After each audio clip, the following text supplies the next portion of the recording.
BNP চেয়ারপারসনের উপদেষ্টা পরিষদের সদস্য ফজলুর রহমানের প্রাথমিক সদস্যপদ সহ দলীয় সব ধরনের পদ ৩ মাসের জন্য স্থগিত করা হয়েছে। দলীয় শৃঙ্খলা ভঙ্গের অভিযোগে এই সিদ্ধান্ত নেওয়া হয়েছে। গত রোববার ফজলুর রহমানের নামে কারণ দর্শানোর নোটিশ জারি করে বিএনপি।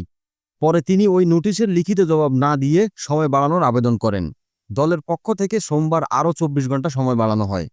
মঙ্গলবার ফজলুর রহমান লিখিত জবাব দেন। ফজলুর রহমান যে জবাব দিয়েছেন তা দলের কাছে সন্তোষজনক মনে হয়নি। যদিও বীর মুক্তিযোদ্ধা হিসেবে তার অবদানকে সম্মান জানিয়ে কঠোর সাংগঠনিক ব্যবস্থা নেওয়া হয়নি, তবে শৃঙ্খলা রক্ষায় দলের গঠনতন্ত্র অনুযায়ী তার সদস্যপদ সহ সব কিছু ৩ মাসের জন্য স্থগিত করা হয়েছে।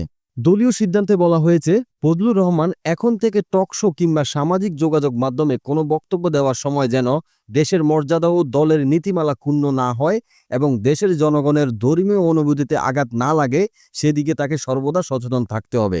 বীর মুক্তিযোদ্ধা ফজলুর রহমান গত ৫ আগস্টের পর থেকে দেওয়া বিভিন্ন বক্তব্য, বিবৃতি ও টেলিভিশন টক শোতে কথা বলার মধ্য দিয়ে ব্যাপক আলোচনায় রয়েছেন। মুক্তিযুদ্ধের পক্ষে তার বলিষ্ঠ অবস্থান অনেকেই প্রশংসা করেন, আবার তার বিভিন্ন বক্তব্য নিয়ে সমালোচনাও করছেন অনেকে। গত রোববার জুলাই গণঅভ্যুত্থান নিয়ে কুরুচিপূর্ণ ও বিভ্রান্তিকর বক্তব্য দেওয়ার অভিযোগে ফজলুর রহমানকে কারণ দর্শানোর নোটিশ দেয় বিএনপি। এরপর ওই দিন মধ্যরাত থেকে তাকে গ্রেপ্তারের দাবিতে রাজধানীর সেগুনবাগিচায় ফজলুর রহমানের বাসার সামনে অবস্থান নিয়ে বিক্ষোভ করেন কিছু মানুষ।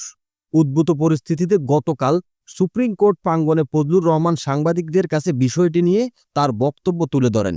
নিজের ও পরিবারের সদস্যদের জীবনের নিরাপত্তা নিয়ে শঙ্কা প্রকাশ করেন তিনি। তার উপর মব জাস্টিস চলতে পারে কিনা সেই প্রশ্ন দেশবাসীর উদ্দেশ্য করেন এই মুক্তিযোদ্ধা। এরপর তিনি বিএনপির নোটিশের জবাব দেওয়ার পর তার বিরুদ্ধে এই সিদ্ধান্ত নিল দলটি।